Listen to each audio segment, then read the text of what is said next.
సంవత్సరాల తరబడి ఎన్ని మందులు వాడినా మీ మోకాల నొప్పులు తగ్గట్లేదా? ప్రాణ పెయిన్ క్లినిక్ లో అత్యాధునిక చికిత్స. కొడుకు మొబైల్ నెంబర్ నుంచి కాల్ వచ్చింది. బిడ్డ ఎలా ఉన్నావు అని ఆ తండ్రి మాట్లాడాడు. కొడుకు మొబైల్ నుంచి వచ్చిన గొంతు కొడుకుది కాదు.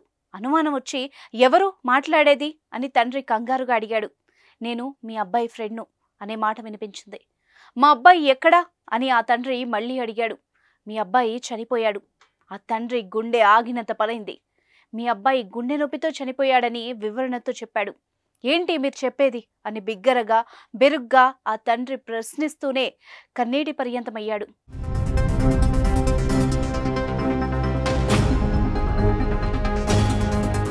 గుండెపోటుతో నేటి యువత చితికిపోతోంది. హార్ట్ అటాక్ అంటే ఒకప్పుడు 60 ఏళ్ల పైబడ్డ వాళ్లలో మాత్రమే వచ్చేది. కానీ ఇప్పుడు 25 ఏళ్ల లోపు వాళ్లను కూడా గుండెపోటు కబళిస్తోంది.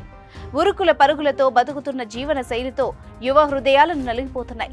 యుక్త వయసులో గుండె సంబంధిత సమస్యలతో ప్రాణాలు పోగొట్టుకోవడం చూస్తుంటే విన్న వాళ్లకు కూడా గుండె దడ పెరిగిపోయేలా ఉంది.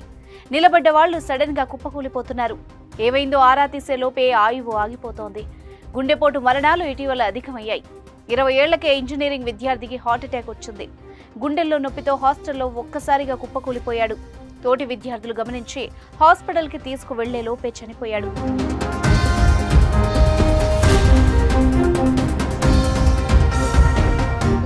ఇంకా చదువు కూడా పూర్తి కాలేదు. అప్పుడే జీవితం ముగిసిపోయింది. ఈ విషాదకర ఘటన రంగారెడ్డి జిల్లా ఇబ్రహీంపట్నం పోలీస్ స్టేషన్ పరిధి సేరిగూడలోని శ్రీదత్త కాలేజ్ హాస్టల్లో జరిగింది. నల్గొండ జిల్లా కొండమల్లేపల్లి మండలం గుమ్మడవెల్లి దరనోని తండాకు చెందిన ఇస్లావత్ సిద్ధుకు 20 ఏళ్లు.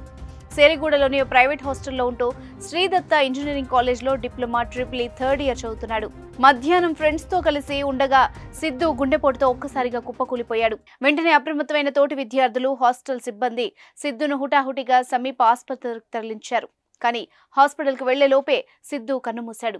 చేతికి అందొచ్చిన కొడుకు ఇలా నిర్జీవంగా కనిపించడం చూసి సిద్ధు తల్లిదండ్రులు తల్లడిల్లిపోతున్నారు. సుమన్ టీవీలో మీ పర్సనల్ అండ్ బిజినెస్ ప్రమోషన్స్ కోసం కింది నెంబర్కి కాంటాక్ట్ చేయండి.